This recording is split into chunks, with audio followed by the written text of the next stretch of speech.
Welcome back to part two of my update slash feeding slash collection tour slash just kind of going through everything and taking care of it videos.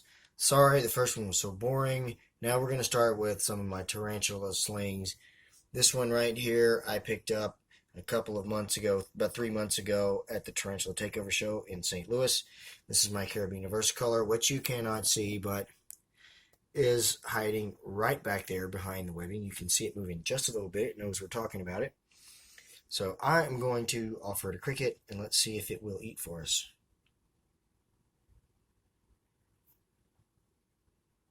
These damn crickets are such a pain because they can get away so easily.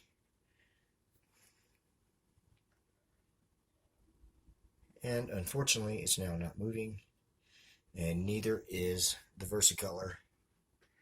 Maybe I can show it to you. It molted, it's been a couple of months ago.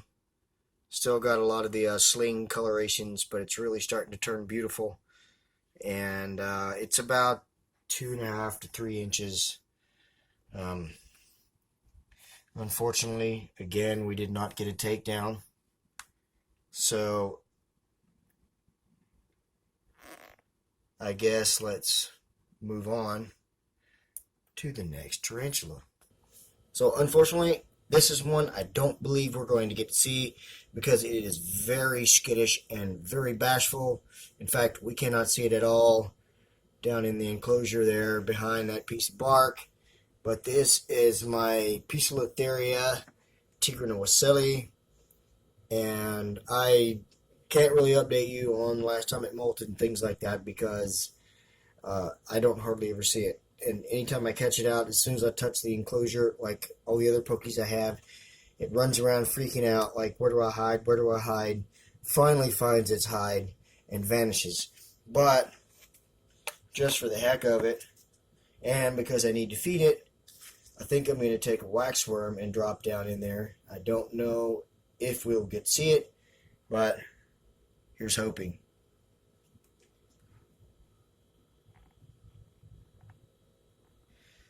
I have witnessed this one feed, but not in the last 2 or 3 weeks.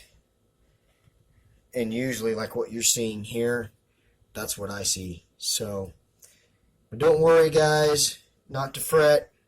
They are going to get better and better as we go. But that has been my Poecilotheria tigrinowasselli. It is probably close to 2.5 inches now. So, yeah, sorry we didn't get to see it. I'm going to move on. Up next is one of my tarantulas that's quickly becoming one of my favorites in the collection for its temperament. It is another arboreal, and hopefully we will see this one feed. It molted probably a month ago. Its molt is still down in the web tube. You just can't see it right now. I've been having fits with those crickets. Any of you who feed with crickets, especially the smaller crickets, know that it's like herding cats. So what I did was I chilled them out a little bit, literally. I put a bunch of crickets into the freezer for a couple of minutes. The cold temperature slowed them down, and then they slowly start to wake up, and hopefully we will get an epic takedown because we've only seen one takedown out of all these animals so far, and I probably bored some of you off. So if I did, I apologize for that, but it doesn't matter because you probably can't hear that anyway. This one has spent a lot of time in its little web tube there until the last molt. It spends a little more time outside now, and it's quite docile. It's gone for a walkabout on my hand once already, but it's pretty sweet tarantula so far, but doesn't look like, again, it's going to feed for us. I don't understand that because almost everyone here has not been fed for a couple of weeks. I would love to show you guys some of my tarantulas, but they're just not cooperating. I apologize for that. I might come back later and show it to you, but let's move on because we're wasting time here. Alright, so this next one is going to be rehoused pretty soon, maybe in the next day or two. We probably will not see it eat because this is another one that feeds later instead of on camera. But this is my Brachypelma albiceps, my Mexican golden red rump. I've had it for probably a year, and it might be 2 inches. And I got it about a half an inch. Unfortunately, they grow very slowly, but when they get big, they are gorgeous. So it's worth the wait. I don't think we're going to get a response out of it, but we will offer it food anyway. Because like I said, everyone needs to eat. I just don't think this one's going to feed for us. Plus, this is basically a new feeder for most of this collection because I quit using crickets very early on.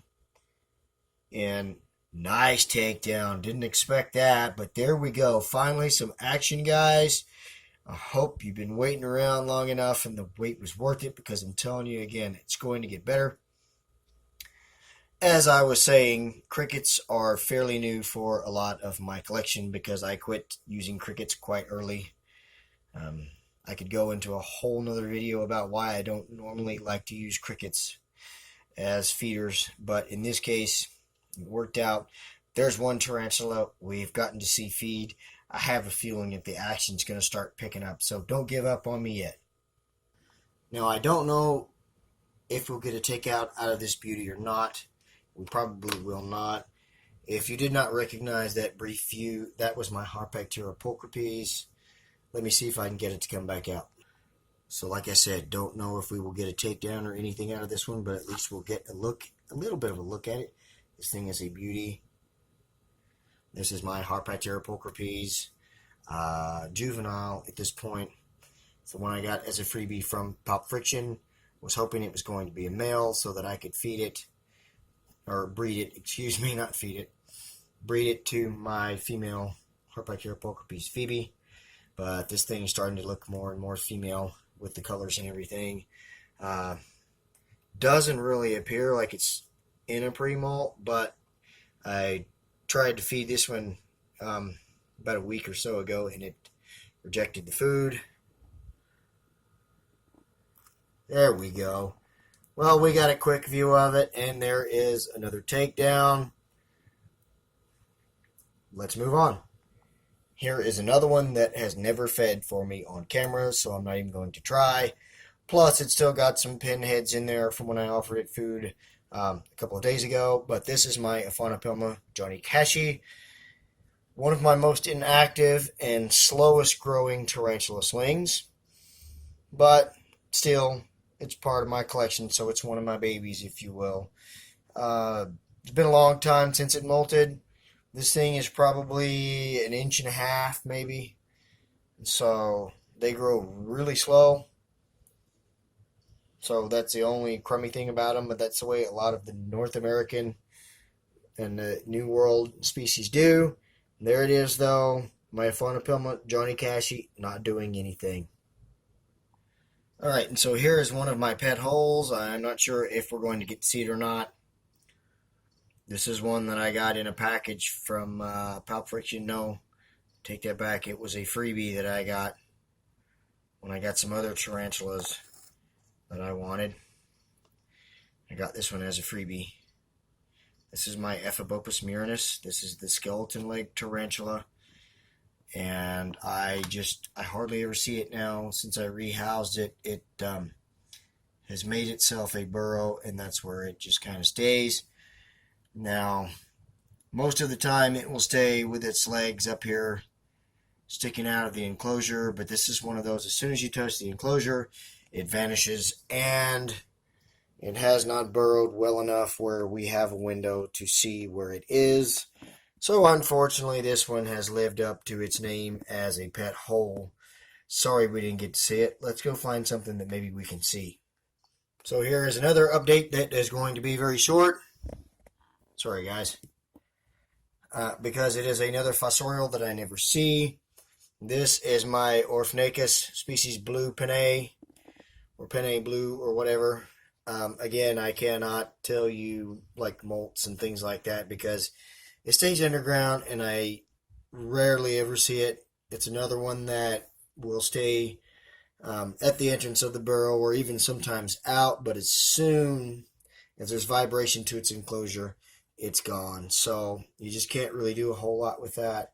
I'm going to try to put a cricket or something in there, and maybe we can get a takedown down the hole or something. I don't know. Hold on.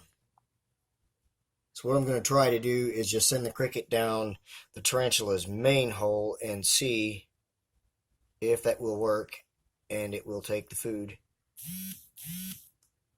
Of course, the cricket does not want to go down into the burrow.